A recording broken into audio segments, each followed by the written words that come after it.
Hi,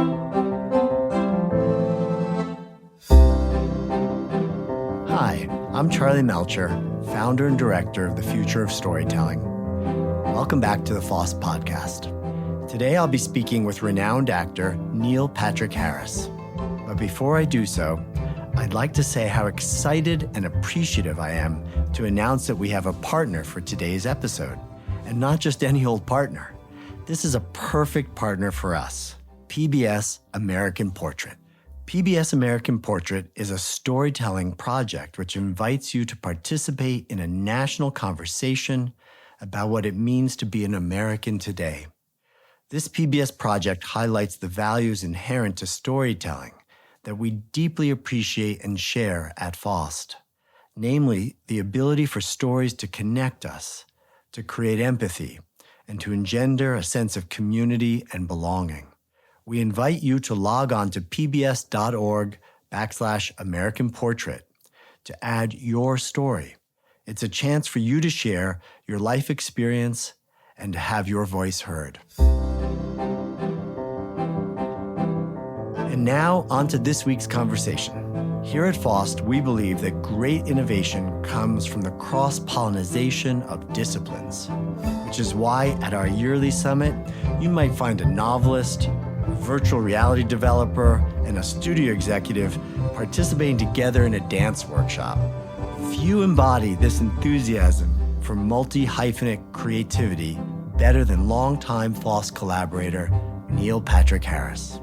Originally coming to prominence as a star on television with comedies such as Doogie Howser MD and How I Met Your Mother, Neil has since proven his extraordinary skills as a dramatic actor, a voice actor, a leading man in theater, a singer, a dancer, a writer, a director, even a magician. In our conversation, he discusses his fascination with the subversion of traditional storytelling structures, which spurred his interest in non-traditional forms such as immersive theater. As the star of one of the most prominent early web series, Dr. Horrible's Sing-Along blog, and the author of a best-selling Choose Your Own Adventure autobiography, he is certainly well-versed in breaking the mold and serves as an inspiration to all of us to branch out of our comfort zone and explore our full creative potential. I'm very pleased to welcome Neil Patrick Harris to the FoST podcast.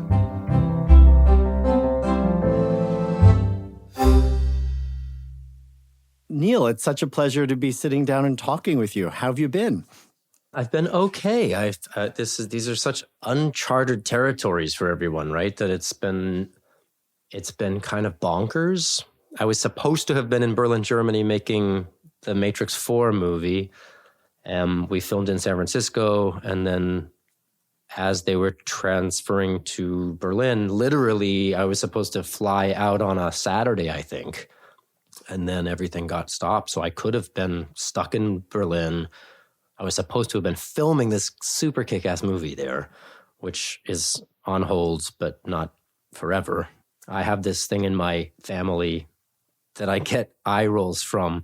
I call it #plans. It's sort of my go-to saying. And I've been saying it so much. And #plans to me just means no matter how much you're trying to stick to a plan, it just always changes.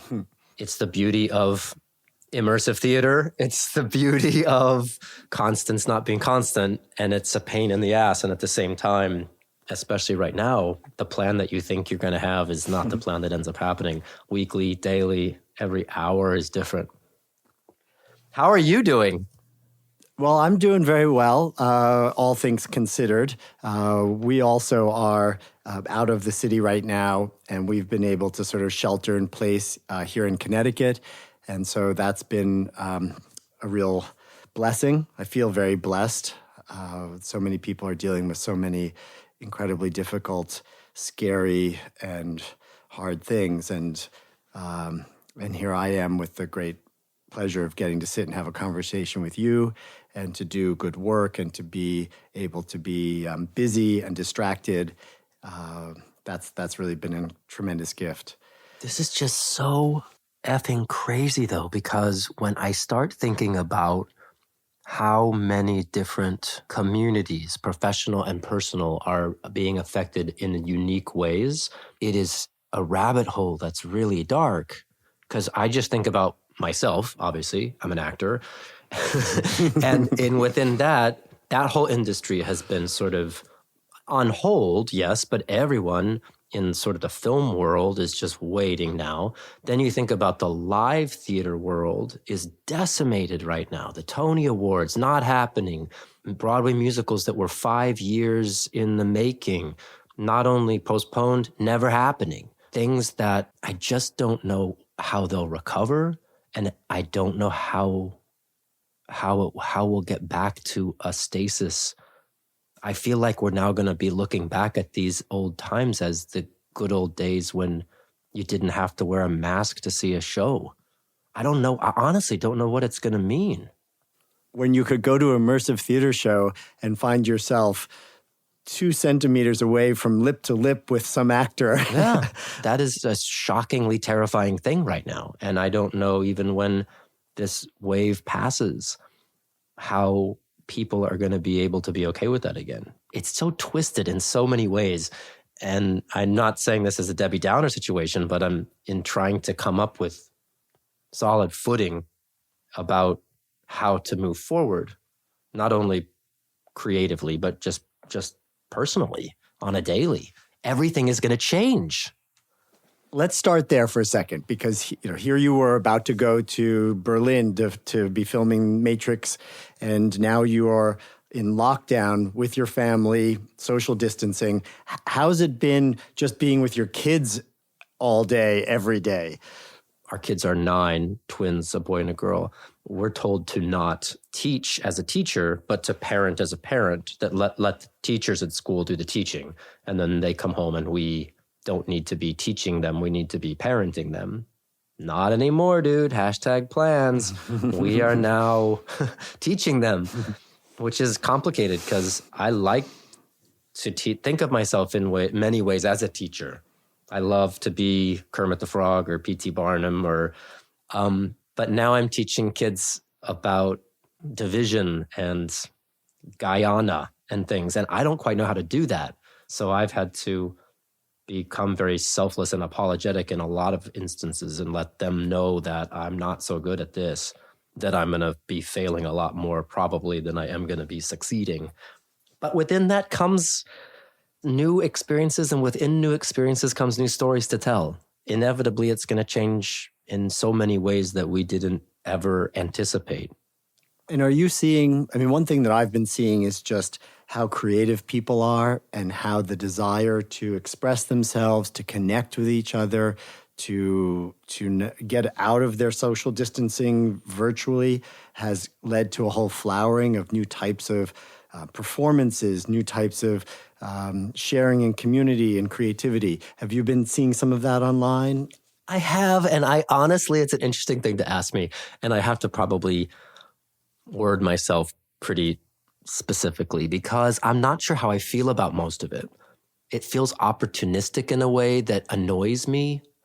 I guess I'm all for the creativity. I just don't know why we need to be putting it on social media. That becomes a different weird level for me. Like you're just wanting likes, or you're doing it to somehow grab a hold of a new generation of commerce. I hope that's not the case. I hope it's just to show good. I don't think I'm as cynical as that. Yeah. I think people are doing it to try to make a contribution, to try to help lighten the anxiety or the fear, or even if nothing else, then just to provide some different entertainment and distraction. And yeah, I like that moment when on John's show where they had Lin-Manuel Miranda show up and sing Hamilton. I brought a tear to my eye. It was, that girl was out of her mind excited when Lin, Zoom bombed the conversation and then brought in the entire cast. And then, of course, even just to hear that song in that context, and to see those amazing, talented actors and actresses, I thought that was a moving statement. Fair, and I guess it just made me jealous that I was never in Hamilton. Exactly. Everybody knows you as this amazing actor from television, from film, from theater, but I don't think everybody actually appreciates your passion and enthusiasm for interactive and immersive storytelling. I know your interest in VR and XR and escape the rooms. And where's that interest come from? And what's so alluring to you about interactivity and immersion? I think that I'm a big fan of structure in my life.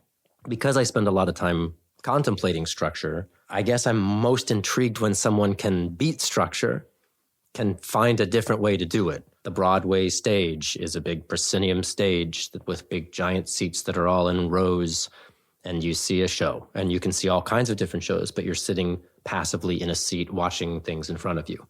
So then when in a show people come down the aisle, you're kind of breaking structure. Oh, that's exciting. Oh my gosh, there's people in the aisle. Or, oh my gosh, it's a boxing musical and the whole boxing ring in the Rocky musical comes forward. There's something unique and exciting about the record scratch of change of structure. I keep being interested in how that manifests itself. I want content that I want to be invested in. I want content that makes me applaud the people that created it, because I know that they value my experience. I certainly agree with that. I mean, my experiences with one-on-ones in immersive theater shows are some of the most memorable theatrical experiences of my life. Basically, that's because for me, they were engaging all my senses. I was not just watching or listening, but I was having this kind of full-bodied, immersive, multisensorial, participatory, personalized experience. And because of all those things, they're so much more emotionally evocative and memorable. I went in New York years ago and was at a coffee shop, and there was a stack of cards by the door advertising something. I picked it up, and it was called Accomplice. There were nondescript pictures of a woman wearing a feather boa, but you couldn't see her face, and a hand holding a key. There's weird things I didn't quite get, but I was excited by this. I love the scavenger hunt. Again, I love games and solving riddles and murder mysteries and things. And so we did it. And sure enough, the day before, bring, hey, is Neil there? Yeah, this is Neil. Yeah, here's the thing. See, you're going to go to the South Street Seaport on downtown. By the way, you don't know who this is. You never heard this call. You're going to go to the South Street Seaport. There's going to be a ship. You're going to go to the left of the ship. You're writing this down. I want you to write all this stuff in character. I was like, oh, this is so exciting. Oh, hold on, let me grab a pencil. And I wrote the whole thing down. Sure enough, our friends, we met, and this is in a regular outside public place. We see a guy, and he sort of sees us, and he's not overtly in costume, but he might be, but we can't tell, because it's New York. And then he gestures with his head to follow him. Oh, crap, this is happening. So we go and we meet around a corner. And then for the next 2.5 hours or so, we're on this walking tour of Chinatown, sort of the lower west side of New York.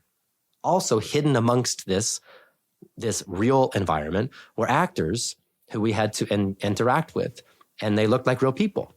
Now, this was very exciting in two ways. One, trying to find actual people to solve the thing. But secondarily, as I'm walking through Chinatown with my friends trying to find a shop that'll sell me a live frog that I have to then take to another place, everyone is in the cast. Right. So it was a brilliant business conceit, because you didn't need a cast of 50. You needed a cast of 7 or whatever. But it felt like when I was participating that there was a cast of 20,000. A guy would be walking by with a parrot on his shoulder, and we'd all say, oh, well, he's definitely got to be in the show because he's a guy with a parrot on his shoulder. And he wasn't. He was just a weird guy with a parrot on his shoulder. But it created, again, this vibe that I had never experienced before, where everyone I looked at, every building, every doorway, every sign was now potentially part of my plot. And I just loved that. I always have loved that idea. What I think is so brilliant about that is that you are now made more hyper aware of everything around you. Totally. That somehow in life we end up blocking out so much of experience, so much of the world just to get from point A to B, or we're lost in our thoughts, or we're intentionally avoiding people, certainly on the streets of New York, right?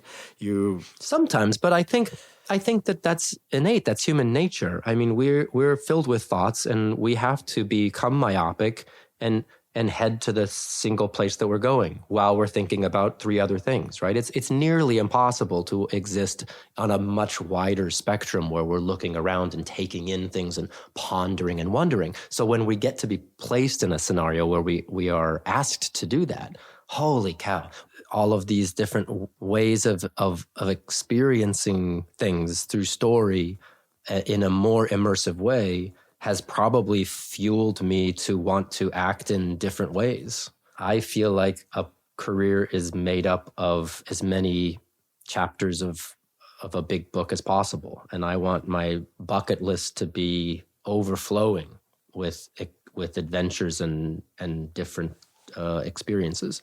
Is there one on your bucket list that you can think of? Like, what would be the dream role you haven't had, or character you've always wanted to play? I'd still like to really do one of those movies with a lot of sort of CG and wire work and a very like a physical kind of role, because I do a lot of that stuff anyway. I can walk on a tightrope and trampoline stuff and juggle and do all kinds of things. I actually know how good you are. We did that experience when we were in Edinburgh with our future storytelling friends and that group from Australia, Backbone. Do you remember they led us through those workshops of trust exercises and lifts? And anyway, I was so impressed with how what great balance you had and sort of training for that kind of physical work. That's the body you want, is the circus performer, because they're lithe and yet super strong and they're focused. I did a lot of trapezing when I was younger in Los Angeles. I found there was a guy named Richie Gaona of the Flying Gaonas, and he lives in Woodland Hills, and he would teach trapeze. He had a full trapeze rig in his backyard. I went and started taking lessons, and it's a very interesting triage of skills, because you have to have the strength to be able to physically swing and kick your legs up and hold positions and tighten your core. You also have to have an innate sense of calm. It's graceful, and the grace comes from a yoga kind of letting go and just letting it be. But if you're doing that too much, you're not strong. And if you're just strong and letting it be, you're not focused. And it was a very interesting ability to like put those three things together. I like the precision, so it would be fun to be doing something. I got to work with David Fincher on a movie called Gone Girl, and he's very precise, and I loved it. It was 30, 40 takes of every shot. And I felt like I was watching and working with a director who was crafting, who was a sculptor, chiseling. It felt like a different, didn't feel hurried. It didn't feel like the editor would deal with it later and we're just going to bang out shots and we'll deal with it after the fact and we got to make our day. It felt like we were working with someone who when he was happy, it was right. And I don't know, that was a great experience. So I would love to do more of the technical working. I once got to go on set to watch J.J. Abrams direct Star Wars. Cool. And I used exactly the same metaphor of a sculptor, like removing clay or adding clay. Like if I felt like he was working it each take to get exactly all the elements just where, he knew what he needed and he was working to get that clay just right. It's a beautiful thing to watch somebody with such mastery of their craft. JJ's the man. I'm hoping to be working with him on a big Broadway musical project soon. Oh, that's amazing. Yeah. So that reminds me, like, you are so multi-talented, Neil. Like, you have the ability to work in so many different ways, in front of the camera, behind the camera, singing, magic, writing. Like, first of all, there aren't that many people who have that range. Why are you somebody like that? And then secondly, what do you enjoy most? Like, you get of all of those kinds of roles. I think I'm just old. I think with age comes, like I've been doing this a while, man. I'm 46 years old and I've been doing this since I was 11, You 12. did start young, yeah. So I think it's just because I've had the ability to have multiple chapters and play around and stuff. I'm going to push back, though, because there are a lot of old actors who never did any of that. And you had a curiosity, maybe, or an impatience, or I don't know. Because seriously, you've pushed into so many different areas, right?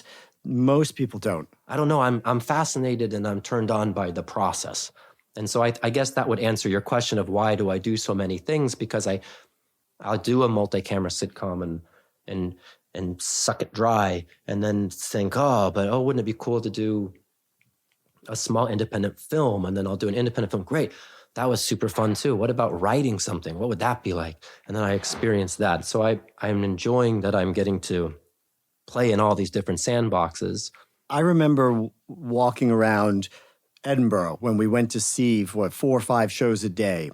And it seemed like you were absorbing it all like source material. It's like you were taking these mental notes as we went. Do you remember we went to see Manual Cinema's Frankenstein? Oh. And afterwards, which was amazingly beautiful and so deconstructed and referencing every kind of storytelling medium through history. And afterwards, the creators came out and they brought the Frankenstein puppet. And you ate this puppet up. You needed to know everything about it and how they made it and how to operate it. And next thing I know, you're animating it. And it just was an example to me of the curiosity and hunger to learn.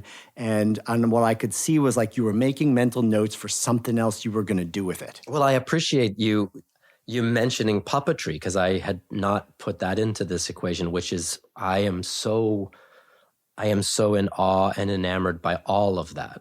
Jim Henson was the only person I ever wrote a fan letter to when I was a small kid in New Mexico, because I think the notion of creating character in an inanimate form and then animating it is unbelievable. Using felt and ping pong balls or pieces of straw and a hot glue gun and making something that then can become a character that's fully actualized is mind-boggling to me. And it takes more than one person to do that.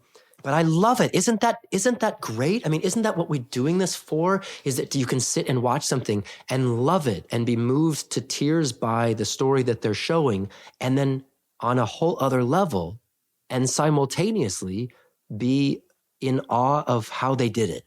Like seeing the magic trick while watching how the magic trick is being done. I love that idea, too, that you're referencing, which is this, to be able to be engaged with your head and your heart at the same time, right? To feel moved by the emotion and still be able to think or appreciate. Exactly right. And to allow the audience to feel smart. I think that's a big key in telling stories. If you talk to kids like they're babies, they're going to lose interest. And I don't think, in turn, you should make people feel like they're super smart and are supposed to know all the source material. My gosh, when I go see Tom Stoppard plays at Lincoln Center, and it's all about Russian czars for 7 hours, it's great. And I leave feeling really dumb because I don't know Russian history, and there's 47 characters, and Ethan Hawke's really good. And I'm thinking, I probably should have, I guess I had homework to do before I saw this. So I like it, I value it, but at the same time, I think, I kind of wish it was for someone who, I wish it was a little more accessible. And then the other side of that coin is when you're watching something that's so dumbed down that I think, right, I know, I get it. You don't have to show extreme close-ups of eyes welling with tears. I'll cry when I want to cry.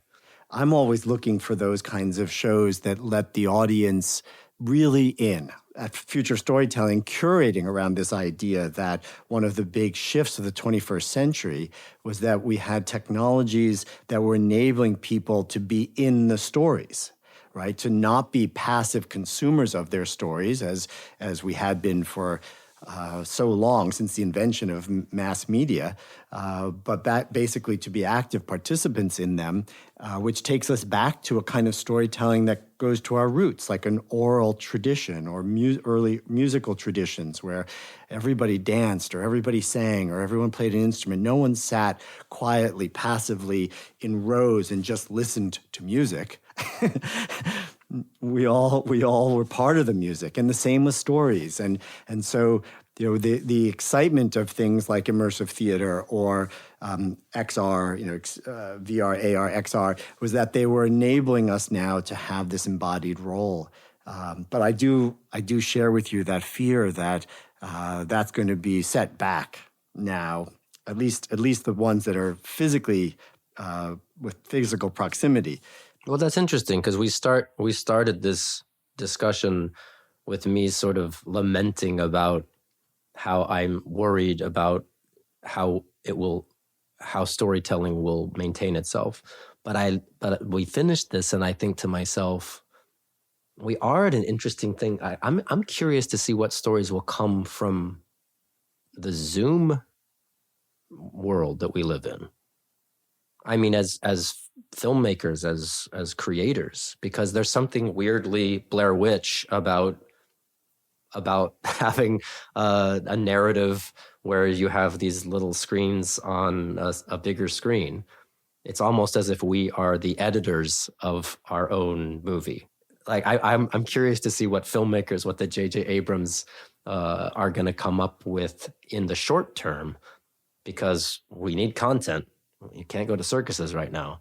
And so it'll be curious to see in this Quibi world that we live in, how to belie the structure in a way that's very effective. And if anything, it's lighting a fire under our virtual asses to change the game. The authenticity of the creative, I think you lead with that. And I think if you believe in it and if you've thought it through and you're not just blindly saying, no, I'm creative, I think we should do all these dumb things. But if you're thoughtful and mindful and creative, I think you'll succeed. It's incredibly challenging as a time, but maybe this is going to be the moment for people to stop a little bit, pause, and recalibrate and come up with some new, really beautiful work. So, I mean, we can lament all the things that we're not, but you have to look at not only the things that we are, but you can look at the things that we can be. And in a time when there's a lot of people that deserve to have an escape or two, it's good to be one of the creators of that and to try and steer it to the positive. Great. So I look forward to seeing you singing some song with about a dozen other celebrities on YouTube tomorrow. We'll see. I'll call every Hedwig that's ever sang this part. See what we can come up with. Neil, thank you so much. This has been really a pleasure. It's great to see you, and it's great to get to hang out a bit together. Likewise. I can't wait to give you a big hug one of these days. Me too. A big virtual one too, buddy. Cheers. Be well. Thank you for joining us, and a special thanks to PBS American Portrait for their generous support, and to Neil Patrick Harris for his inspiring conversation. As an extra treat for Neil Patrick Harris fans, we've included a few special photos on our website. If you enjoyed listening and would like to hear more, we'd really appreciate if you'd subscribe to and rate our podcast. In addition, if you know someone who'd dig our show, please be sure to pass it along. The best thing you can do to help support us is to spread the word. Thanks again for your time, and a big thank you to our production partner, Charts and Leisure. We'll see you next week with another conversation. Until then, please be safe, be strong, and story on. For more information about Future of Storytelling or to subscribe to our newsletter, FoST and Thought, visit us at FoST.org.